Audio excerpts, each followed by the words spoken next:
With the divine blessings of Sri Vidya Desha Tirtharu of Palimar Mata, the sacred construction of Raghavendra Swami Brindavanam has begun at Mangala Nagar, Chennai. This holy initiative, estimated at around 1.2 crores, invites you generous support at just 5,000 per square feet. Be a part of this spiritual journey. Donate now and receive the blessings of Sri Guru Raghavendra Swami.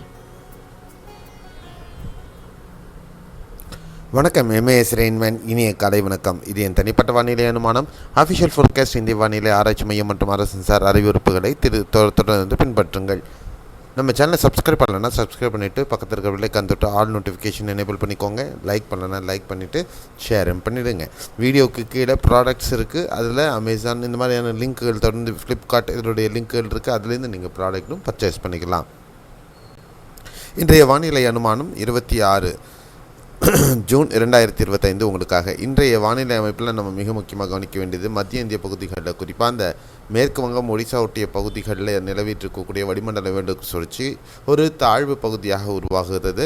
அது மட்டும் இல்லை, அது ஒட்டி மத்திய இந்திய பகுதிகளில் இந்த பருவமழையினுடைய அச்சாணி மான்சூன் ஆக்சிஸ்ன்னு சொல்லக்கூடிய அமைப்பு தொடர்ந்து நீடிப்பதனாலையும் மேலும் வளிமண்டல மேலடுக்கு சுழற்சி அந்த பகுதிகளில் உருவாகி செல்வதனாலையும் இந்த தென்மேற்கு பருவக்காற்றினுடைய தாக்கமானது தொடர்ந்து மேற்கு கரையோர பகுதிகளில் நிலவி வருகிறது. இதன் காரணமாக மத்திய இந்திய பகுதிகளிலையும் கனமழை பதிவாகி வருகிறது. குறிப்பாக இந்த கேரளாவில் நேற்று பல பகுதிகளில் கேரளா கர்நாடக பகுதிகளில் பலத்த மழை பதிவாகி இருக்கிறது. அடுத்த 24 மணி நேரத்திற்கு எப்படி இருக்குன்னு பார்க்கலாம். இந்த தென்மேற்கு பருவமழை வீரியமடைந்திருப்பதனால இடுக்கி, பத்தினம்திட்டா, வயநாடு, மலப்புரத்தின் மேற்கு பகுதிகளில் பலத்த மழை இன்றும் தொடர்வதற்கு வாய்ப்புகள் இருக்கிறது. கொல்லம், ஆலப்புழா, கோட்டயம், எர்ணாகுளம், திரிசூர், பாலக்காடு, மலப்புரம், கோழிக்கோடு, கண்ணூர், காசர்கோடு மாவட்டங்களிலும் இந்த கனமழையானது தொடர வாய்ப்பு. திருவனந்தபுரத்தில் மிதமானது முதல் கனமழையாக இருக்க வாய்ப்பு.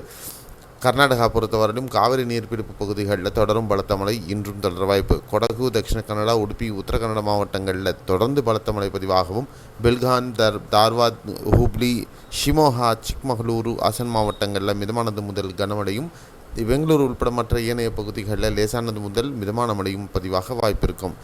தெலுங்கானாவில் பொறுத்தவரையும் இன்று ஹைதராபாத் உட்பட மேற்கு மாவட்டங்களில் மிதமானது முதல் கனமழை தொடர வாய்ப்பு இருக்கிறது.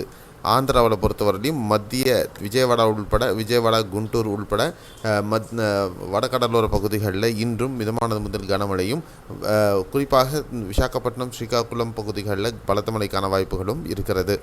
தமிழகத்தில் பொறுத்தவரையிலும் கன்னியாகுமரி, நாகர்கோவில், திருநெல்வேலியின் மேற்கு தொடர்ச்சி மலை ஒட்டிய மாஞ்சோலை, தென்காசி, குற்றாலம் ஆகிய பகுதிகள், விருதுநகரின் மேற்கு தொடர்ச்சி மலை பகுதிகள், தேனி, கம்பம், போடிநாயக்கனூர், திண்டுக்கல், திருச்சியின் சில பகுதிகள், தென்பகுதிகளில் சில பகுதிகள், புதுக்கோட்டை மற்றும் திருவாரூரின் ஒரு சில பகுதிகள் ஆகிய பகுதிகளில் மட்டும் நம்ம இன்றைக்கி மிதமானது முதல் கனமழையை நம்ம எதிர்பார்க்கலாம். கோயம்புத்தூர் மாவட்டத்திலையும் இன்று பரவலாக மிதமான மழை பதிவாக வாய்ப்பு இருக்கிறது. வால்பாறை தாலுகா, சின்னக்கல்லாறு, சோலையாறு இந்த பகுதிகளில் இன்றும் கனமழை தொடர வாய்ப்பு. நீலகிரி மாவட்டத்திலையும் கனமழைக்கான வாய்ப்பு இருக்குது. மற்ற ஏனைய மாவட்டங்கள் சென்னை உள்பட ஒரு சில பகுதிகளில் லேசான முதல் மிதமான மழைக்கான வாய்ப்புகளே இருக்கும் என்று எதிர்பார்க்கலாம். மேலும் அடுத்த காணொலியில் நாளைக்கு எப்படி இருக்க போகிறது அப்படிங்கிறத பார்க்கலாம். 29ஆம் தேதிக்கு பிறகாக இந்த மழையின் பருவமழையின் தாக்கம் குறைய வாய்ப்பு. அதன் பிறகாக வெப்பச்சலன மழை தொடர இருக்கிறது தமிழகத்தில். ஸோ 30ஆம் தேதி முதல் நம்ம ஒரு பருவமழை தொய்வில் நம்மளுடைய வெப்பச்சலன மழையை தொடர்ந்து இருக்கிறதுக்கு பார்க்க போகிறோம். அது எங்கெங்கே அப்படிங்கிறது வரக்கூடிய நாட்களில் வீடியோவில் தொடர்ந்து தெரிவிக்கப்படும். மறக்காமல் நம்ம சேனலை சப்ஸ்கிரைப் பண்ணிவிட்டு பக்கத்தில் இருக்கிற பெல் ஐக்கான் தொட்டு ஆல் நோட்டிஃபிகேஷன் எனேபிள் பண்ணிக்கிங்க. அப்போ தான் தினசரி வானிலை அறிக்கை தொடர்ந்து உங்களுக்கு கிடைக்கும். இந்த வீடியோவை லைக் பண்ணிவிட்டு ஷேர் பண்ணுங்கள். மீண்டும் அடுத்த காணொலியில் நாளைக்கு காலையில் சந்திக்கலாம். நன்றி, வணக்கம், bye bye, see you, have a nice day.